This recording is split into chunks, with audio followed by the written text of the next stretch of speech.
स्वागत है एक बार फिर से आपके अपने YouTube चैनल मैथ एजुकेशन में।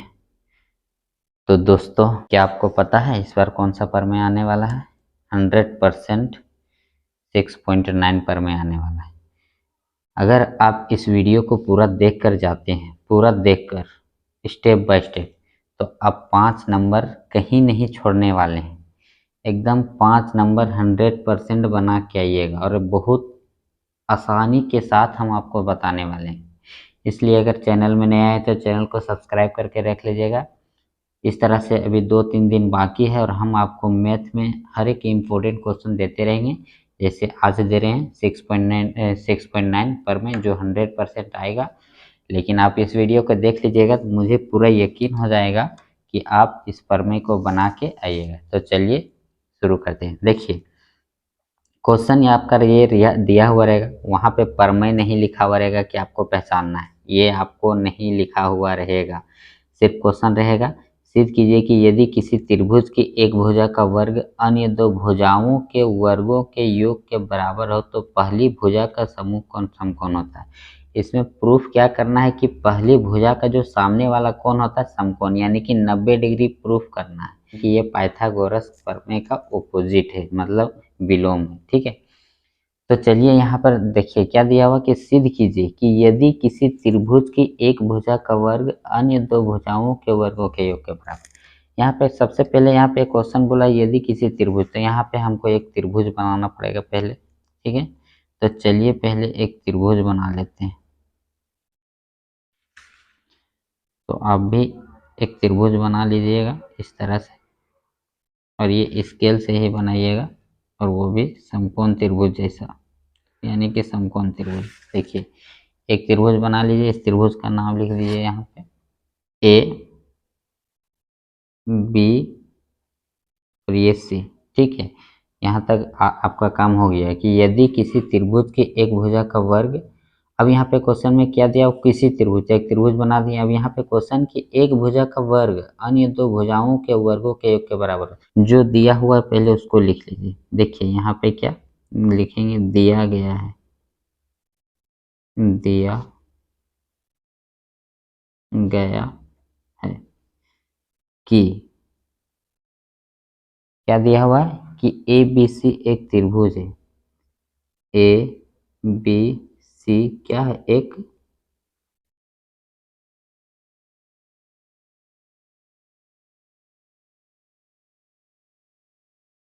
त्रिभुज है, जिसमें तो यहाँ पे लिखेंगे इस त्रिभुज में क्या दिया हुआ है कि दे दिए कि ए बी सी एक त्रिभुज है जिसमें क्या है कि एक भुजा का वर्ग। देखिए, एक भुजा का वर्ग यानी कर्ण, कर्ण का वर्ग अन्य दो भुजाओं के वर्गों के योग के बराबर है। ए सी स्क्वायर बराबर A B square plus B C square है।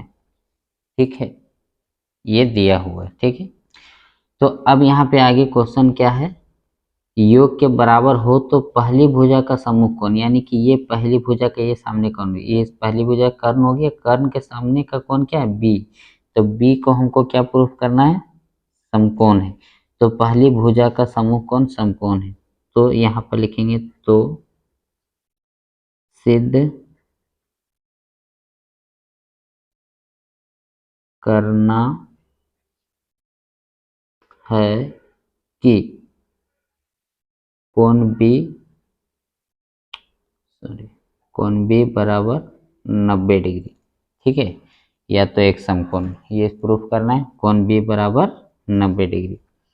अब यहाँ पे हमको दोस्तों क्या करना पड़ेगा, थोड़ा सा रचना करना पड़ेगा। यहाँ लिखेंगे रचना या बनावट भी आप लिख सकते हैं। ठीक है, रचना क्या है, तो चलिए एक एक हमको समकोण त्रिभुज बनाना है इसी तरह से। तो जहाँ यहाँ पर हम क्या करेंगे, एक समकोण त्रिभुज का निर्माण करेंगे।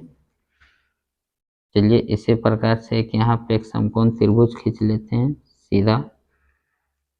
तो ये समकोण त्रिभुज 90 डिग्री होना चाहिए। देखिए, अब यहाँ समकोण त्रिभुज बनाएंगे तो यहाँ 90 डिग्री का चिन्ह देखेंगे। त्रिभुज का नाम लिख दिए पी क्यू आर। ठीक है। तो अब हमें रचना में क्या करना है, यही चीज लिखना है। क्या कि समकोण त्रिभुज, समकोण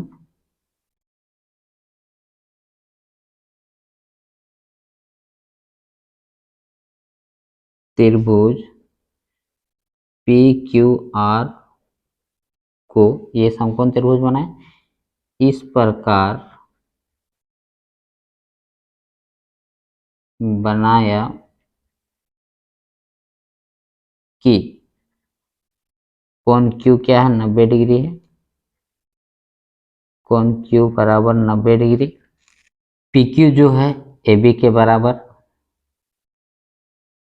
पी क्यू बराबर ए बी, यानी कि ये समकोण त्रिभुज का लंब किसके बराबर रचना किए, ए बी के बराबर, तथा क्यू आर आधार जो है वो बी सी के बराबर, क्यू आर बराबर बी सी, ये हम लोग रचना किए हैं। ठीक है,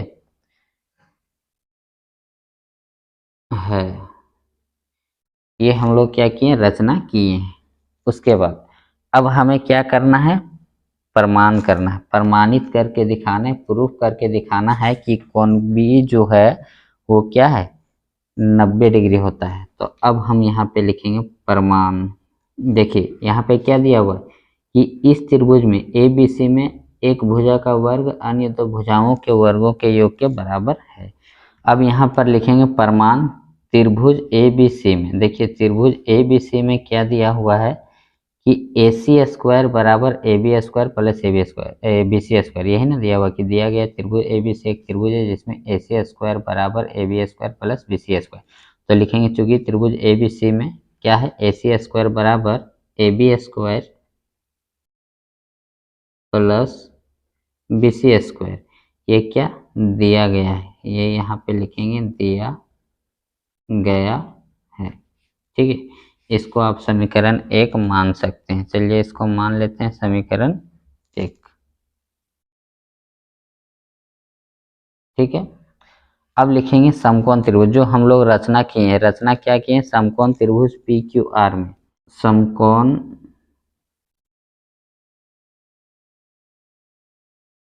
त्रिभुज पी क्यू आर में। देखिए समकोण त्रिभुज पी क्यू आर में, ये कैसा त्रिभुज है, पी क्यू आर, और वो भी क्या है, समकोण त्रिभुज है। तो समकोण त्रिभुज में पाइथागोरस प्रमेय से क्या होता है, कर्ण का स्क्वायर बराबर लंब स्क्वायर प्लस आधार स्क्वायर। कर्ण क्या है, पी आर, लंब क्या है पी क्यू, और आधार है क्यू आर। ठीक है, तो पी आर स्क्वायर बराबर P Q square plus Q R square. तो समकोण त्रिभुज पी क्यू आर में क्या लिखेंगे, पी आर स्क्वायर बराबर लंब स्क्वायर, यानी कि लंब क्या है P Q square plus Q R square. ठीक है, ये हमारा क्या है, समकोण त्रिभुज, कहाँ से, पाइथागोरस प्रमेय से, पाइथागोरस प्रमेय से। ठीक है, अब यहाँ पे देखिए, अब हम इसको क्या लिखेंगे, पी आर स्क्वायर बराबर, देखिए पी क्यू, रचना में देखिए, रचना में पी क्यू बराबर क्या लिखे थे, ए बी, तो पी क्यू का, पी क्यू जो है किसके बराबर है, ए बी, तो यह पी क्यू के जगह पे हम क्या लिख देंगे, ए बी, तो पी क्यू पे स्क्वायर तो ए बी के स्क्वायर, फिर प्लस क्यू आर बराबर क्या है, बी सी, तो क्यू आर बराबर क्या है, बी सी, तो क्यू आर के जगह पे हम लिखेंगे बी सी, क्यू आर पे स्क्वायर है तो बी सी पे स्क्वायर। ठीक है, अब ये कहाँ से लिखेंगे, रचना से, ये जो लिखे हैं ये कहाँ से लिखे हैं, रचना से, और इसको मान लीजिए समीकरण 2। ठीक है, अब समीकरण 1 और 2 को देखने की दाहिना पक्ष क्या बराबर है, दायां पक्ष क्या बराबर है। देखिए A B square plus B C square, और इसमें A B square plus B C square, तो बायां पक्ष क्या होगा, बराबर होगा। हम क्या लिखेंगे, समीकरण 1 और 2 से क्या हो जाएगा, ए सी स्क्वायर बराबर क्या हो जाएगा, देखिए इसको बराबर करना है, ए सी स्क्वायर बराबर पी आर स्क्वायर। ठीक है, अब देखिए दोनों पे स्क्वायर है तो स्क्वायर अगर हट जाता है तो क्या हो जाएगा, ए सी बराबर पी आर, ये हो गया। अब यहाँ पे देखिए इस त्रिभुज की एक भुजा ए सी और इस त्रिभुज का ये भुजा पी आर, दोनों क्या हो गया, बराबर हो गया। अब यहाँ पर रचना में क्या दिए हैं, पी क्यू जो है किसके बराबर है, ए बी के बराबर है। क्यू आर जो है किसके बराबर, बी सी के बराबर। पी क्यू बराबर क्या है, ए बी, या तो हम इसको क्या लिख सकते हैं, ए बी बराबर पी क्यू, कहाँ से, रचना से, ठीक है। उसके बाद और क्यू आर बराबर क्या है, बी सी, तो यहाँ पर हम लिखेंगे बी सी बराबर क्यू आर, ये भी कहाँ से, रचना से, ठीक है। अब देखिए, अब यहाँ पे क्या हो गया कि एक त्रिभुज की तीनों भुजा ए सी बराबर पी आर, ए बी बराबर पी क्यू और बी सी बराबर क्यू आर, एक त्रिभुज की तीनों भुजा और दूसरे त्रिभुज की तीनों भुजा बराबर है, तो दोनों त्रिभुज क्या होता है, सर्वांगसम होता है। इसलिए हम यहाँ पर क्या लिखेंगे, एस एस एस की सर्वांग समता से कौन कौन, त्रिभुज पी क्यू आर सर्वांगसम त्रिभुज ए बी सी। अब दोनों त्रिभुज क्या हो गया, सर्वांगसम हो गया, इसलिए कोण क्यू बराबर हो जाएगा कोण बी, ठीक है। अब कोण क्यू का मान यहाँ रचना में क्या था, देखिए क्या रचना किए थे, कोण क्यू 90 डिग्री, तो कोण क्यू का मान यहाँ पर हम लिख देंगे 90 डिग्री बराबर हो जाएगा कोण बी, तो कोण बी बराबर क्या हो जाएगा, 90 डिग्री, यानी एक समकोण। ये हो गया आपका प्रूफ।